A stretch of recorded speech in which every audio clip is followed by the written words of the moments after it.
गुलजार साहब की है मौसम, जो 10 बार भी अगर आप देखेंगे तो भी आपको लगेगा कि नहीं, एक बार और देख लें। बहुत ही मतलब ऐसी उम्दा कहानी है कि ऐसी कहानी आजकल क्यों नहीं बनती, इस पे विचार होना चाहिए। तो मौसम जो कहानी है ये किसी विदेशी राइटर की कहानी है। A.J. क्रोनिन का एक इंग्लिश नॉवेल आया था, द जिंडास ट्री। इसी पर कमलेश्वर ने कहानी को लिखा और फिल्म बना दी मौसम। छोटी सी ये कहानी है जिसमें जो हीरो है उसको जब लड़की से प्यार होता है और वो वापस वादा करके चला जाता है कि मैं तुमसे शादी करूंगा, वापस नहीं आ पाता। और वापस जब कभी आता है लगभग 20 साल के बाद, तो उसे पता चलता है कि उसकी एक बेटी भी थी।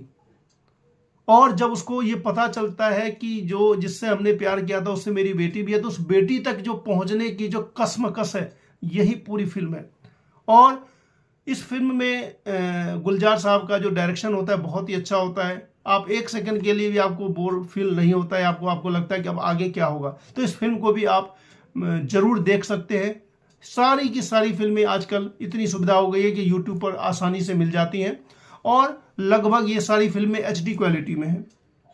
इसके बाद एक फिल्म का नाम बतलाऊंगा, जो फिल्म आपने देखी होगी, अमिताभ बच्चन साहब की है फिल्म, और वो फ्लॉप हो गई थी बुरी तरीके से। अपने जमाने में तो फ्लॉप हो गई थी। फिल्म का नाम है सौदागर। 1973 में आई थी। और ये सौदागर जो थी, ये नरेंद्र नाथ मित्रा एक बंगाल के राइटर हुए हैं, उनकी एक कहानी है रस। उसी पर यह बेस्ड है कि कैसे एक जो हीरो है वो खजूर के का जो गुड़ बनाता है खजूर के रसों से, और जो उसके साथ उसका काम करती है मौजूबी यानी कि नूतन, वो उसको खजूर बना करके देती है। और उसको प्यार हो जाता है पद्मा खन्ना से, एक लड़की से। अब जब वो उससे शादी के लिए जाता है तो लड़की का पिता उससे कहता है कि भाई इतनी मेहर लगेगी, यानी कि इतना पैसा दोगे तभी शादी होगी। अब उसके पास उतना पैसा नहीं है, तो वो क्या सोचता है, वो सोचता है कि अगर जिस लड़की से माजूबी जो गुड़ बना के मुझे दे रही है, अगर मैं उससे शादी कर लूं तो उसको मेहनताना मुझे नहीं देना पड़ेगा। और वो उससे शादी कर लेता है और धीरे धीरे करके ढेर सारे पैसे जमा कर लेता है।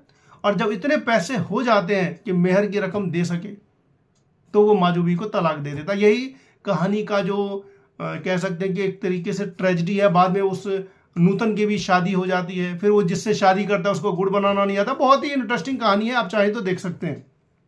इसके बाद गुरुदत्त साहब की जो सबसे ब्लॉकबस्टर फिल्म है साहब बीवी और गुलाम। इस फिल्म को भी, ये जो फिल्म है ये भी बिमल मित्रा ने लिखी हुई थी, साहब बीवी गुलाम 1953 में। इस फिल्म पर गुरुदत्त साहब ने फिल्म बनाई